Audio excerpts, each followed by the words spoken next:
Pavy's Daily Takes. It's kind of late tonight, actually. I've been pretty much out all day. Literally the first time I'm getting to sit down at all.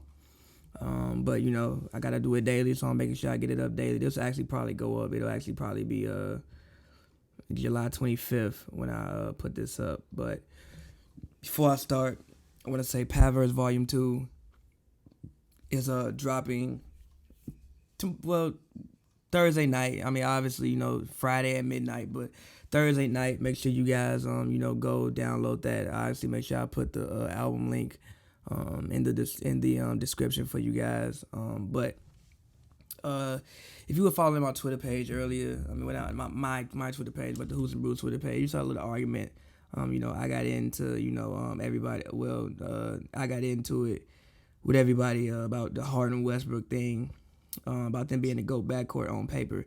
And I don't know why people are arguing with me. Like, I'm actually flabbergasted and disappointed in the public that y'all arguing with me. Like, somebody was like, oh, well, are they better than Shaq and Kobe because Kobe didn't have an MVP? Okay, like, look, in a vacuum. Okay, first of all, no, they're not better than them. Number one, they don't even have enough time because both of them are in their 30s to be better than Shaq and Kobe. But if I tell you in a vacuum, in one backcourt, you have two separate MVP winners. One guy's coming off averaging triple-double 3 straight years in a row. The other guy coming off being, top 3 in MVP voting the last... When was Harden not top 3 in MVP voting? It had to be, 4 years ago. And I think Harden has been top 3 MVP voting since 2015.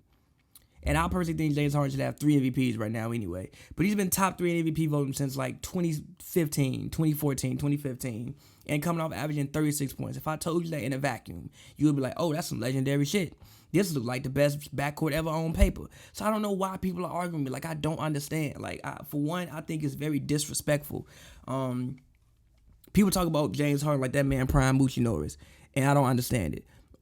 They say, oh, well, he doesn't show up in the biggest moments. Look, man, I don't think you can find a player probably since Michael Jordan in the 80s who has had more offensive responsibility. Okay, Michael Jordan in the 80s, and I want to say LeBron the last year in Cleveland, who has had more offensive responsibilities on him night by night. Not just scoring, not night by night, night after night. Not just scoring. I'm talking about offensive responsibilities. He's probably the best passer on his team. He's the best scorer on his team. He's one of the best rebounders on his team. He's one of the best perimeter defenders on his team as far as getting in passing lanes, getting in steals. And offensively, usually, especially since he's come to Houston, he has to put up at least 40. He has to be responsible for 40 points a night for the Rockets to get a win. So, yes, obviously in a playoff series, and look, I don't always think Harden has played the best in some of the biggest moments. I agree. But also, with the responsibility that's shoved on him and the weight that's on his shoulders, you can understand why some of these things happen in some of these moments, especially when you got guys missing, like Chris Paul was down in that game 7. Also, they missed 27 fucking threes. Bro, pardon to this, sidebarring to this, the Rockets have been, other than the Warriors, the best team in basketball throughout the past 3 years. Raptors have been up there too, but they've been the best team in basketball, not named the Warriors the past 3 years. Stop the bullshit they had. I don't give a damn what you think about all winning. Look, you can't discount 66 regular season wins. I think it was 50 something the year before, then 66, then last year, 53? That's 150 wins. It's 170 wins in 3 years. One game away from the finals 2017, semifinals the next year, and was it conference finals the year before? No, was it conference finals the year before? I can't remember. Regardless, they've been one of the most successful teams in basketball. Pretty much, honestly, this decade they've been one of the most successful teams in basketball since James Harden came to Houston. And with Russell Westbrook, people disrespect Russell Westbrook as well. I don't care what you think about, triple doubles, saying, oh, they just, numbers don't matter, or, stats don't matter. Where are his wins? First of all, there's more than one person on a basketball team. I don't think people understand that. Also, basketball is a business, and I don't think people fully understand that either. People say, oh, well, they played together when they was in OKC and they didn't get a ring. First of all, they got to the finals, number one. There's not, you really Besides winning a ring, you can't get further than the finals. Making the finals in Oklahoma City is a fucking accomplishment. Not even like just getting there. For a small market team like that who doesn't have, LA money, New York money, Boston money, or wherever LeBron decides to go money, making the finals is a huge accomplishment, especially when they're all that young.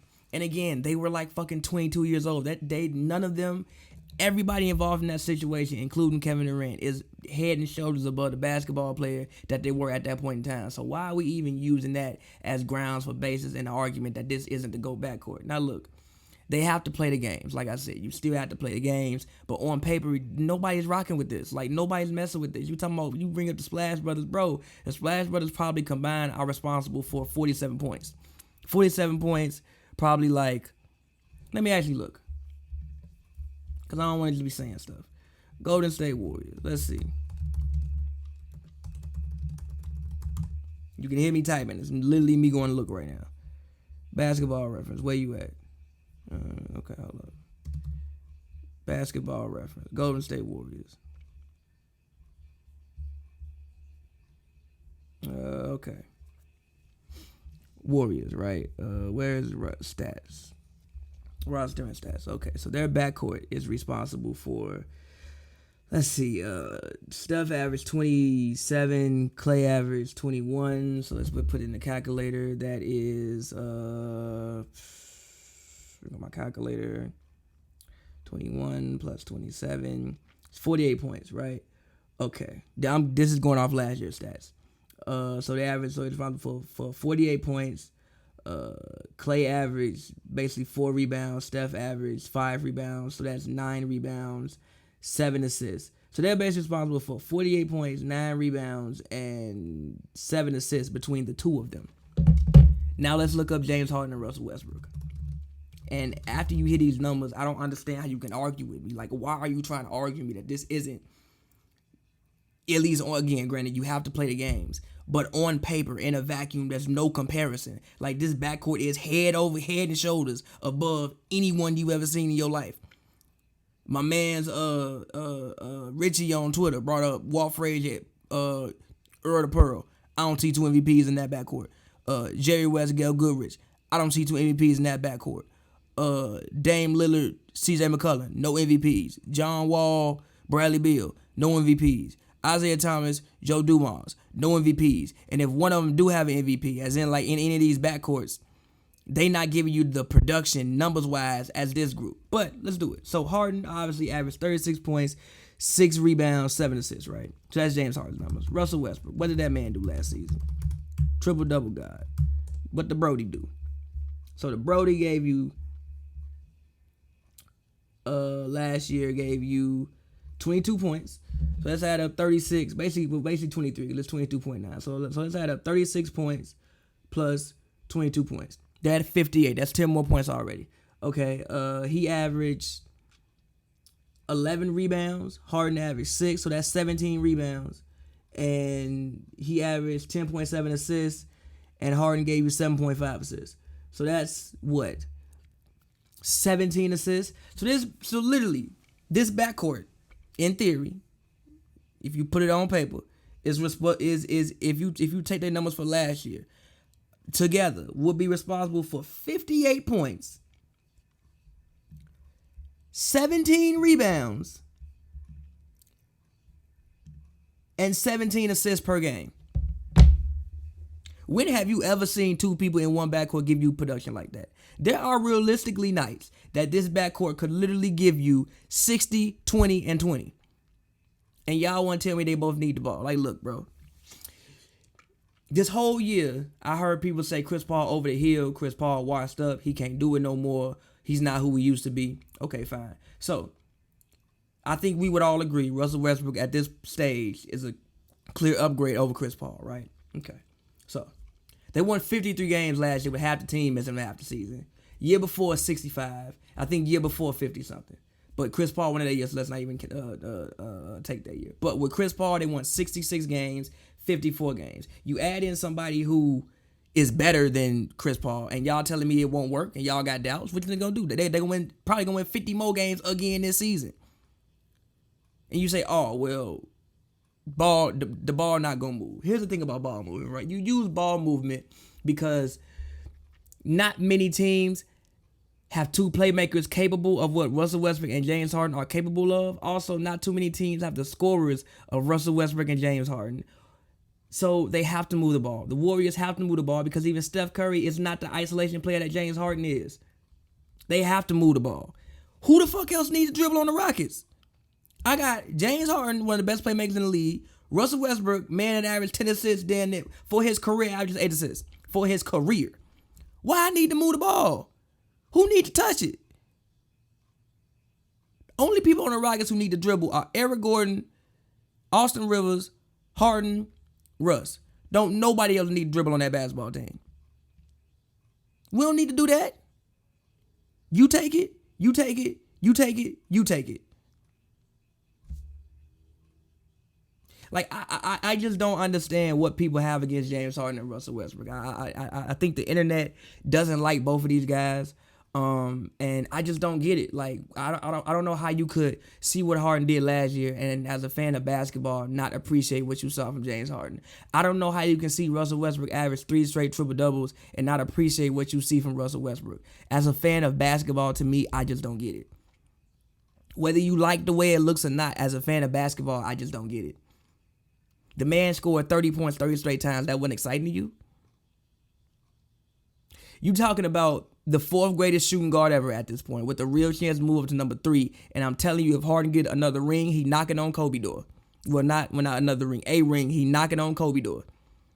Even Kobe wasn't giving you the offensive production Harden's giving you. Now, Kobe was giving you the scoring and great defense. But if you're talking about the playmaking ability of Harden, Kobe wasn't giving you that. But right now, obviously, like, he's not as accomplished as Kobe Bean Bryant, so I have Kobe slotted where he slotted right under Michael Jordan. But realistically, by the time James Harden is done playing, he could be the second best point guard. Not point guard, shooting guard of all time. And we talk about Russell Westbrook, numbers-wise, when Russell Westbrook retires, and people who, didn't see him play 20 years down the line, they're going to think he's one of the best point. They're probably going to think he's the top 3 point guard ever. Because his numbers are going to look better than everybody's. Who's played the position for the most part. Like right now, the man Russell Westbrook for his career. Let's look at what the man total stats. He has 18,000 points, basically 7,000 assists, and basically 6,000 rebounds. And he's 30 years old. Realistically, when he's done playing, he might have 20,000, 8,000, and 8,000. And however many years straight of averaging a triple-double. So I just don't understand how you can look at this pairing and say, 1, on paper, it's not the best backcourt you've ever seen. 2, speculate that it won't work. What in a Rockets uniform, besides the Dwight Howard experiment, the last year when they were the AFC, hasn't worked in Houston? They've been one of the best teams in basketball since James Harden has come to this basketball team. And I don't understand why that would change when you add Russell Westbrook in. Who, at the very least, if you want to, even if you want to drop points after after the playoffs last year, you say the man can't shoot. Okay, fine. At the very worst, 4th best point guard in the league with the best shooting guard.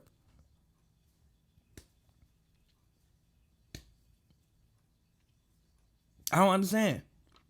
That was all in my head. Like, they don't show up at the big moments. They don't. First of all, why does Paul George get a pass in all this? In those first round exits, ain't like he was lighting it up.